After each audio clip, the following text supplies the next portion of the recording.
Welcome friends. வாங்க இன்றைக்கி நம்ம சப்பாத்திக்கு டேஸ்டான ஈஸியாக செய்யக்கூடிய தக்காளி கொஸ்து எப்படி செய்யலான்னு பார்க்கலாங்க. தக்காளியும் வெங்காயமும் இருந்தால் போதும், நம்ம ஈஸியாக செஞ்சிடலாம். அதுக்கு என்னென்ன தேவைன்னு பார்க்கலாம். இப்போ ஒரு வெங்காயம், பெரிய வெங்காயம் 3 தக்காளி இது போல் அரிஞ்சு வச்சுக்கலாம். பச்சை மிளகாய் 1, கொத்தமல்லி கருவேப்பிலையெல்லாம் கட் பண்ணி எடுத்து வச்சுக்கலாங்க. இப்போ அடுப்பில் ஒரு கடாய் வச்சுட்டு அதில் ஒரு 4 ஸ்பூன் ஆயில் ஊற்றிட்டு கொஞ்சமாக பெருங்காயம்,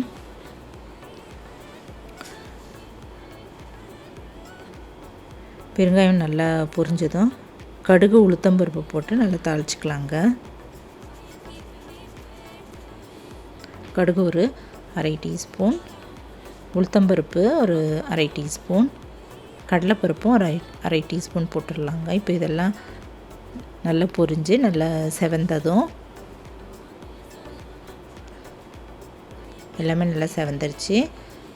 இப்போ இந்த வெங்காயம் போட்டு வதக்கிடலாம். கூடவே பச்சை மிளகாய், கருவேப்பிலை இதையும் போட்டுட்டு லைட்டாக இதை போல் வதக்கிக்கலாங்க. சப்பாத்திக்கு நான் எப்போவுமே இந்த சைட் டிஷ் தான் அடிக்கடி செய்கிறது. ரொம்ப நல்லா ஈஸியாகவும் இருக்கும், நல்லா டேஸ்ட்டாகவும் இருக்குங்க. இப்போ அது வதங்கினதும் தக்காளியும் போட்டு வதக்கிக்கலாம். கொஞ்சம் அது மேஷ் ஆகட்டும், அந்த தக்காளிலாம் நல்லா வதங்கட்டும். கூடவே ஒரு 1/2 டீஸ்பூன் அளவு கல்லுப்பு போட்டுட்டு நல்லா கலந்துடலாங்க.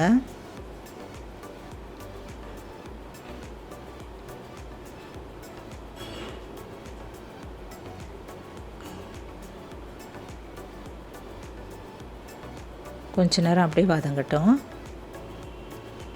இப்போ இதெல்லாம் நல்லா வதங்கிருச்சு. இப்போது ஒரு 1/4 டீஸ்பூன் அளவு மஞ்சத்தூள், தனி மிளகாய் தூள் நம்மளுக்கு காரத்துக்கு தகுந்தபடி ஒரு 3/4 டீஸ்பூன் அளவு போட்டுட்டு நல்லா கலந்துக்கலாம். இதையும் போட்டு நல்லா ஒரு 2 நிமிஷம் நல்லா வதக்கிட்டு 1லேருந்து ஒரு 1.5 டம்ளர் அளவு தண்ணி இதில் ஊற்றிக்கலாங்க.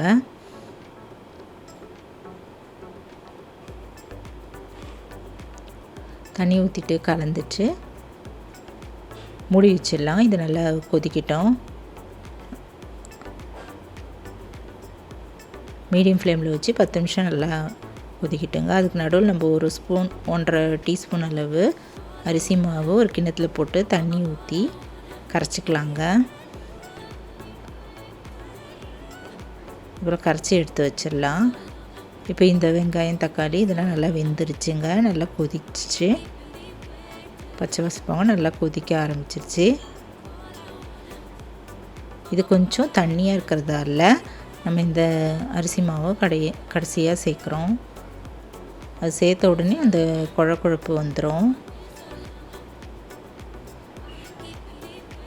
போட்ட உடனே நல்லா திக்னஸ் கொடுத்துருவாங்க. அதனால் நம்ம இது போட்டதுமே ஸ்டவ் ஆஃப் பண்ணிடலாம். ஒரு 2 நிமிஷம் போல் கொதித்ததும் கடைசியாக கொத்தமல்லி தழைகள் இருந்ததுன்னா அது மேலே அப்படி தூவிட்டு ஸ்டவ் ஆஃப் பண்ணிடலாம்.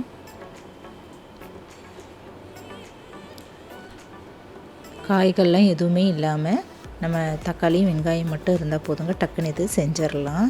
சப்பாத்திக்கு இது போல் சைட் டிஷ் நீங்களும் ட்ரை பண்ணி பாருங்கள்.